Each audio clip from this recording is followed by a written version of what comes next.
Sebelumnya, Om Swastiastu. Kita melanjutkan materi pertemuan kita yang minggu lalu. Nah, jadi pertemuan kita kali ini membahas tentang materi manajemen peserta didik.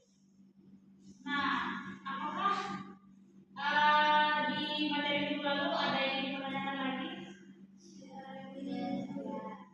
Nah, baik, kita lanjutkan saja langsung ke pembahasan. Nah, di sini manajemen peserta didik itu adalah suatu pengelolaan seluruh kegiatan yang berkaitan dengan siswa di sekolah melalui penerimaan, pembinaan, dan pengembangan. Lalu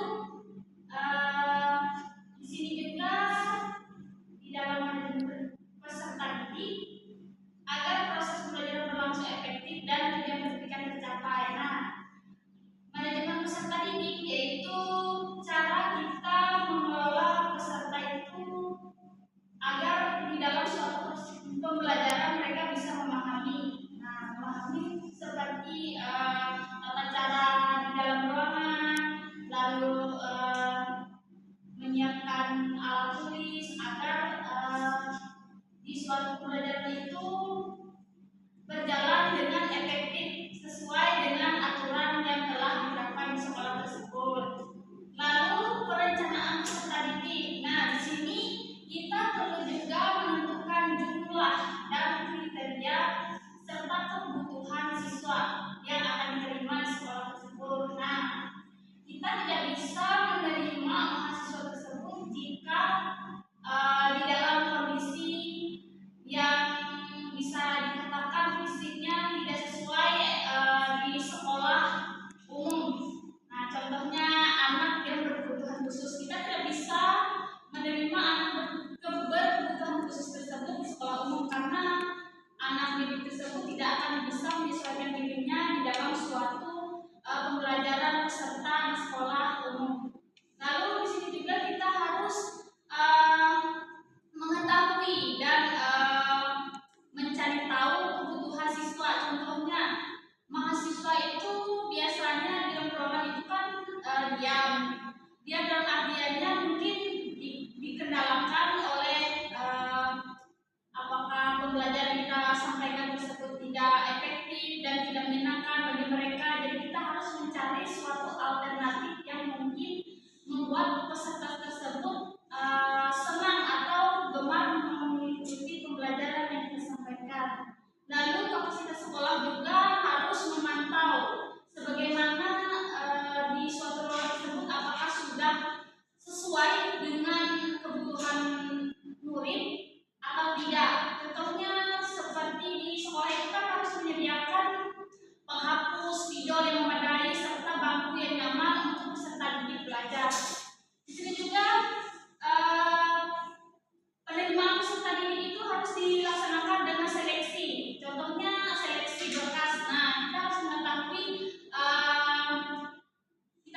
identitas anak tersebut. Lalu kita mengetahui apakah orang tuanya menyetujui atau anak tersebut memang benar-benar ingin masuk atau belajar di sekolah tersebut. Nah, kita juga menerapkan penerimaan peserta didik di sekolah tersebut harus dengan secara adil dan transparan karena biasanya guru-guru itu menilai dari peserta itu kan biasanya ada yang dari dalam tanda kutip, ada yang dari keluarga yang tidak mampu dan keluarga mampu. Biasanya guru itu lebih memprioritaskan peserta didik dari keluarga yang mampu. Nah, karena mengapa saya nyatakan demikian? Karena secara adil itu bukan mesti secara adil ya kita harus menyamaratakan mereka. Memang anak orang yang berada dan anak orang yang tidak berada itu memang jauh beda. Cuman kita harus sama-sama memfasilitasi mereka dengan ilmu agar mereka tidak merasa mereka tersebut tidak dihargai lah istilahnya di dalam suatu kelas atau suatu lingkungan sekolah tersebut. Lalu di sini juga pengenalan dan penempatan. Nah, kita sebelum memasuki suatu pembelajaran kita harus membantu peserta didik tersebut tersebut mengenal atau beradaptasi dengan lingkungan sekolah. Nah, serta menempatkan mereka sesuai bakat dan kemampuan. Jadi, peserta didik itu tidak bisa dipaksakan sesuai dengan jurusan atau istilahnya itu di luar kemampuan mereka. Contohnya misalnya peserta didik tersebut dia berminat di bidang melukis, nah kita harus memfasilitasi peserta didik tersebut di bidang melukis. Lalu di setiap sekolah mestinya melaksanakan lomba atau memberikan dukungan serta support bagi peserta didik tersebut agar dia merasakan suatu bakatnya tersebut didukung atau bakatnya tersebut diasah dengan baik.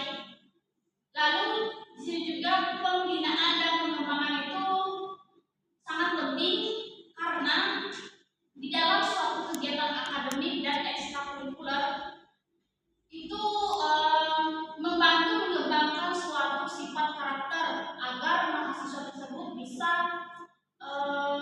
memberikan suatu potensi yang menonjol di suatu sekolah tersebut. Contohnya di bidang akademik itu misalkan mahasiswa tersebut gemar mengikuti lomba atau lomba yang bisa dikatakan itu lomba matematika. Nah, jadi kita akan memfasilitasi peserta tersebut dengan baik dan benar dan memberikan pelatihan yang benar. Nah, di sini juga ekstrakurikuler itu penting karena kita bisa melihat bagaimana peserta didik tersebut menyikapi suatu tindakannya di dalam pertemanan dan kita bisa melihat apakah karakter peserta tersebut berkembang atau tidak.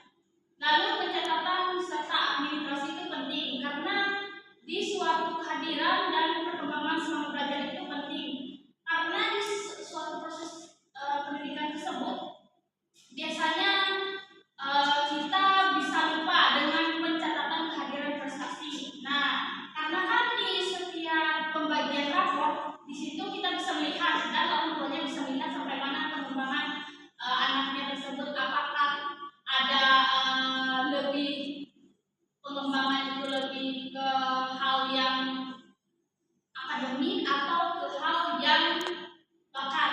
Nah, lalu di sini juga bimbingan dan konseling itu penting di suatu pendidikan sekolah karena jika tidak ada bimbingan konseling maka anak-anak tersebut tidak akan menjalankan suatu proses pembelajaran dengan baik dan mereka mungkin contohnya bisa kita lihat di zaman sekarang mungkin anak-anak perlu bimbingan konseling karena mereka tidak walaupun sudah ada peraturan sekolah mungkin mereka menganggap peraturan sekolah tersebut hanya sebagai peraturan saja. Biasanya anak-anak itu di dalam kelas biasanya mereka bisa melawan guru dan acuh-acuh dan guru, lalu dengan tata berpakaian mereka mungkin ya sembarangan amburadul kan gitu. Jadi pentingnya bimbingan konseling diterapkan dari anak usia dini karena bimbingan konseling ini bisa berdampak baik juga untuk mereka di bidang pendidikan dan di bidang keluarga juga. Lalu kelulusan dan alumni. Nah, di sini kan tahap terakhir untuk peserta didik yaitu mencapai penilaian akhir, penentuan kelulusan dan pemberian ijazah kepada siswa yang telah memenuhi syarat.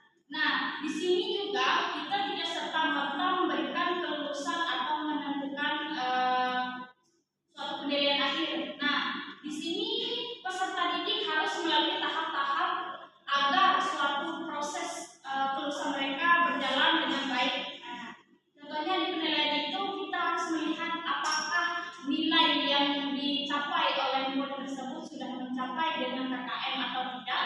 Jika belum mungkin bisa dikatakan tidak lulus atau tidak naik kelas. Lalu penentuan kelulusan kita harus melihat apakah murid tersebut sudah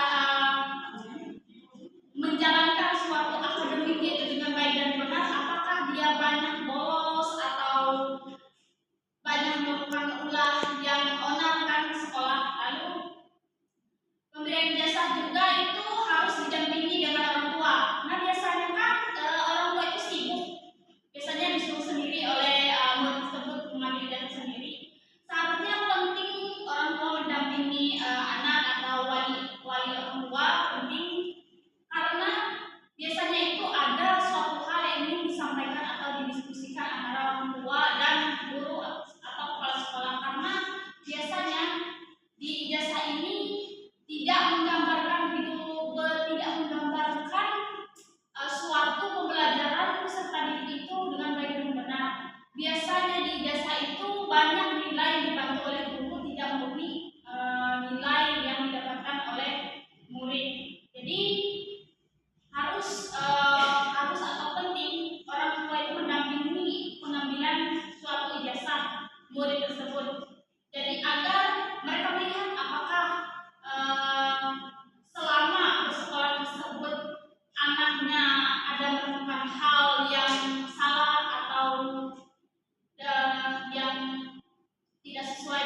harmoni